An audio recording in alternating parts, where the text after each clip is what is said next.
ఆడింది చాలు, యువతలకు రండి.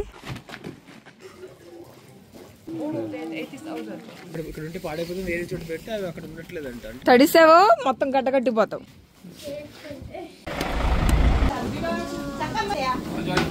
ఈ ఎండు చేపలను బాదం వేసాడు. పార్ట్ 2 వీడియోతో అయితే మీ ముందుకు వచ్చేసాను మళ్ళీ. హే గాయ్స్, ఎలా ఉన్నారు? Welcome back to my channel Krishna in Korea. నేను కృష్ణప్రియ. ఇంకా ఈ రోజు ఈ వీడియో ఏంటంటే మొన్నటి వీడియో కంటిన్యూషన్ అనమాట. లాస్ట్ వీడియో టెంపుల్ బయట నుంచి ఎండ్ చేసేసాను కదా. సో ఇప్పుడు లోపలంతా టెంపుల్ ఎలా ఉంది, ఇంకొంచెం ఇంట్రెస్టింగ్ గా అనిపిస్తాయి కొన్ని విషయాలు, అండ్ చాలా బాగుంటుంది కూడా. లేట్ చేయకుండా వీడియోలోకి అయితే వెళ్ళిపోదామా? Let's get in to the video. మనం బయట ద్వారం నుంచి లోపలికి అడుగు పెట్టగానే రైట్ సైడ్ ఇంకా లెఫ్ట్ సైడ్ లో ఇట్లా స్టాచ్యూస్ అయితే ఉన్నాయి. ఇవి ఏంటవి అని అడిగితే డేమన్స్ అని చెప్పారు.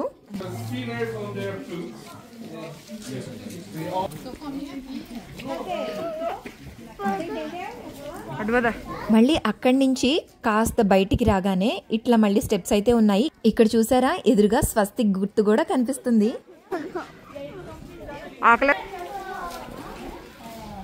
స్టెప్స్ ఎక్కి వచ్చిన తర్వాత పైనంతా ఇలా ఉంది. ఇక్కడైనా టెంపుల్ అంటే ఇక్కడ కూడా కాదు, అక్కడ స్టెప్స్ కనిపిస్తున్నాయి కదా, వాటిని కూడా ఎక్కాలి.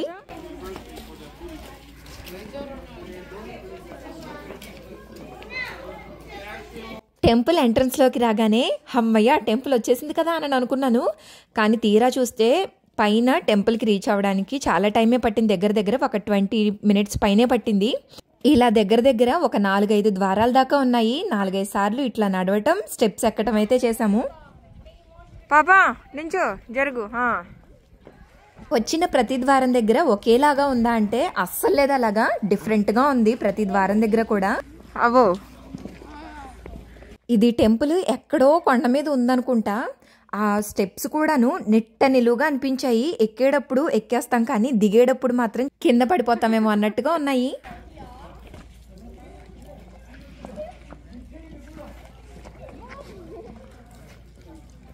చలో, చుట్టూ మొత్తం కూడా తెల్లగా మంచుతోటి కప్పేసింది. దూరంగా కనిపిస్తున్న కొండలు కూడా చాలా తెల్లగా ఉన్నాయి కదా, అంత మంచు అయితే పడుతుంది. ఇలాగే మంచు పడుతూ వింటర్లో కొరియా మొత్తం ఇలాగే ఉంటుందా అంటే అస్సలు ఉండదు. కొన్ని ప్లేసెస్లోనే ఇట్లా ఉంటుంది. ఎవరైనా మంచు బాగా చూడాలి, ఆడుకోవాలి అని అనుకున్న వాళ్ళు పర్టికులర్గా టైం చూసుకొని వెళ్తారనమాట.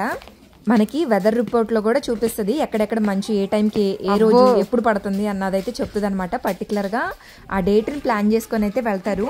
ఏ భలే ఉంది అసలు. ఆ బెలూన్స్ పైన మళ్ళీ తెల్లగా చూడు అలా కప్పేసినట్టు భలే కనబడుతుంది. అవి బెలూన్స్ అయినా బెలూన్స్ కూడా కాదు, అవి దానిపైన తెల్లగా మంచు. అవును,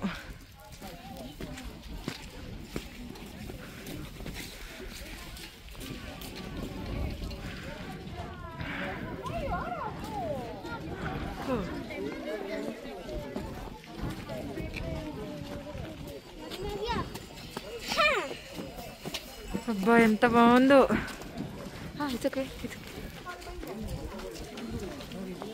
అబ్బా అసలు ఎంత బాగుందో.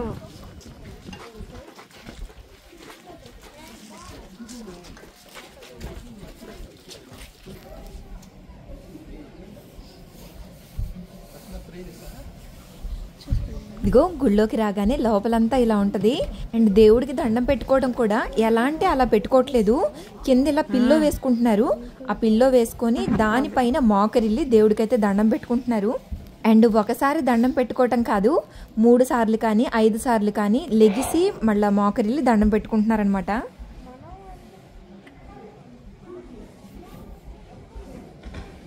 పాపమ్మ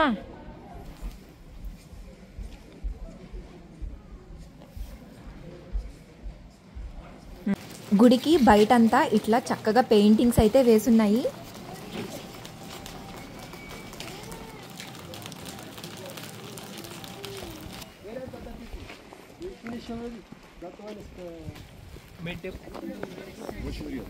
ఆ గుడి చుట్టూనే మళ్ళీ చిన్న గుళ్ళు ఉన్నాయన్నమాట. శామ్ ఆడింది, పాప ఆడింది చాలు, యువతలకు రండి, మెయిన్ టెంపుల్కి వెళదాము.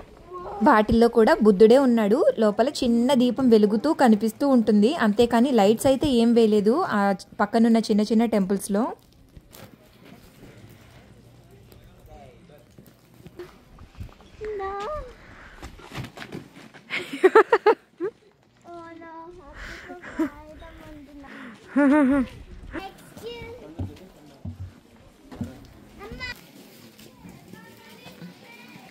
ఇప్పుడు ఎగ్జాక్ట్గా time 12:30 దాటిందనమాట.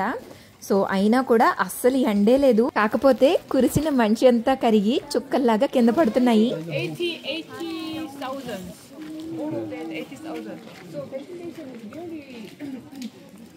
At the moment, our science we cannot explain because we try to move the things to another where it kept, but it lasts not so well. So we go back to here. Then we can.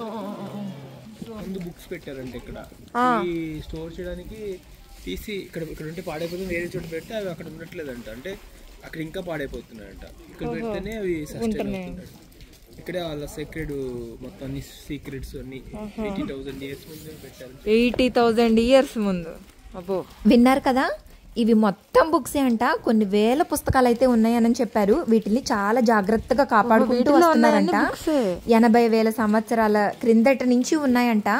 ఇవి ఇక్కడ ఉంటే పాడైపోతున్నాయి, వేరే చోటకి shift చేద్దామని అన్నా కూడా shift చేసిన తర్వాత ఇంకా తొందరగా పాడైపోవటం గమనించారంట. అందుకని మళ్ళీ వాటిని తీసుకొచ్చి అదే ప్లేస్ లో పెట్టేశామని అయితే చెప్పారు. ఇక్కడ వీటిల్లో మొత్తం అన్ని బుక్సే ఉన్నాయి. లోపల ఉన్న బుక్స్ ఇదిగో తడిసావో మొత్తం కట్టకట్టిపోతావు.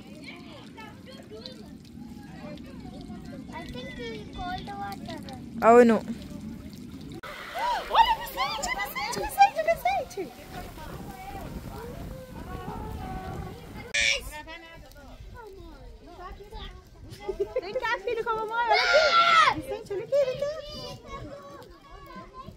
చూస్తూ చూస్తూ ఉండంగానే మంచు వర్షం అయితే కురవడం మొదలైంది. ఎక్కడికి వెళ్ళినా సరే బయట ఇలా షాప్స్ అయితే ఉంటాయి కదా, ఇక్కడ కూడా ఒక షాప్ ఎలా కనిపించింది. లాఫింగ్ బుద్ధ, తాబేలు. ఒక్కసారిగా ఈ షాప్లోకి రాగానే మన టెంపుల్కే వచ్చానా అన్నట్టుగా అనిపించింది. అన్నీ మనకు తెలిసినవే ఉన్నాయి. సరే ఎలాగో ఇక్కడ దాకా వచ్చాం కదా, గుర్తుగా ఉంటుందిలే అని చెప్పి మా పెద్దడి కోసం ఇదైతే తీసుకున్నాను. అదేంటదో కాదు, పైనంతా డిజైన్ ఉంది, లోపల తెరిచి చూస్తే అద్దం ఉంటది.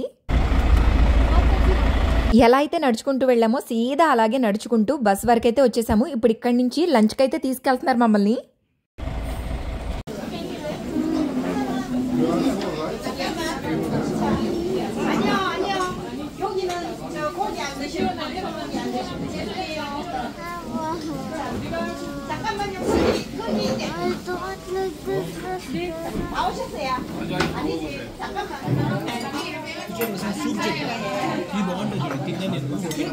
ఈ ఎండు చేపలను బాదం వేసాడు.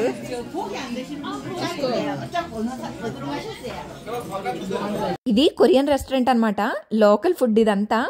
సో ఎంతమంది వస్తున్నారు ఏంటి అని దాన్ని బట్టి టేబుల్స్ అయితే బుక్ చేశారు. చూడటానికి టేబుల్ అయితే సూపర్ గా పెట్టారు కదా, ఎంత బాగున్నాయో ఆ బౌల్స్, ఆ డిషెస్ చూడటానికి మాత్రం చాలా కలర్ఫుల్ గా ఉంది.